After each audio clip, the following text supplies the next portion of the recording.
Joining me to talk about foreign currencies is Paul Robinson. He is the head of currency strategy over here in Europe for Barclays Capital. Paul, let's start by talking about this cat and mouse game that Tim Geithner seems to be playing with Chinese President Hu Jintao. Yesterday, we heard from President Hu saying that China is going to move on its own schedule, and whatever move it does make concerning the Yuan is going to be gradual. Today, Tim Geithner saying in an interview with Bloomberg that he sees a stronger case than ever for China to move on the Yuan. What's going to happen next?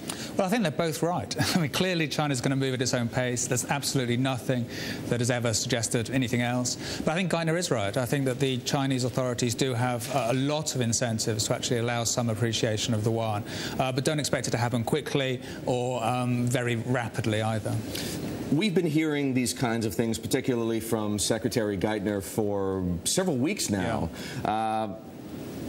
Should we believe that there's some kind of a call-it deal behind the scenes, that they've talked to each other, that the U.S. has an understanding about what the Chinese are going to do and when, and that it's not nearly as mysterious as the facts on the surface would suggest? I mean, I wouldn't try to analyze it in that way too much. You know, it's very tempting to tell conspiracy stories, to think about what's going on behind the scenes. Clearly, the Chinese and the Americans talk a lot to each other, as they should do.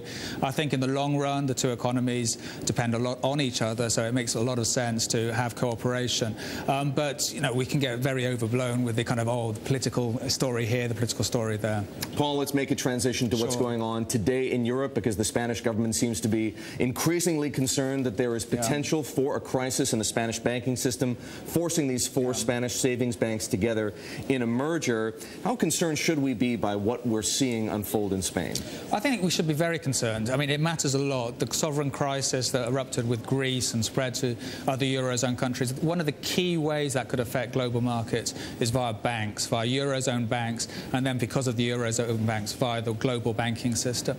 I wouldn't get too worried in the sense that I think it's containable, and I don't think it is going to lead to a widespread collapse in confidence or risky asset prices, as we saw in late 2008. But nonetheless, it is probably the biggest risk out there at present. How should we balance those kinds of risks, which are in part structural, against other concerns that people have raised about growth? You focused in some of your research on the growth issue, but a banking crisis can obviously affect growth, but it can throw things into turmoil in other ways as well. How do we balance the two? Well, I think that's the key question at the minute. I mean, we remain reasonably optimistic about growth, especially global growth. I think Europe is going to have weaker growth than the rest of the world, but Asia is growing quickly, the States is growing increasingly quickly and more robustly.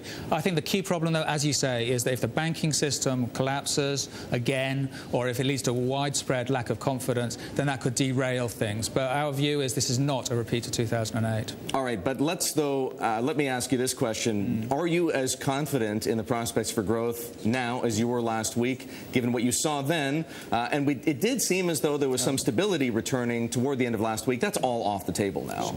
In the short run, yes, but I think longer run, nothing very much has changed. Okay, the Spanish banks is an issue, but I don't think it's a game-changing issue.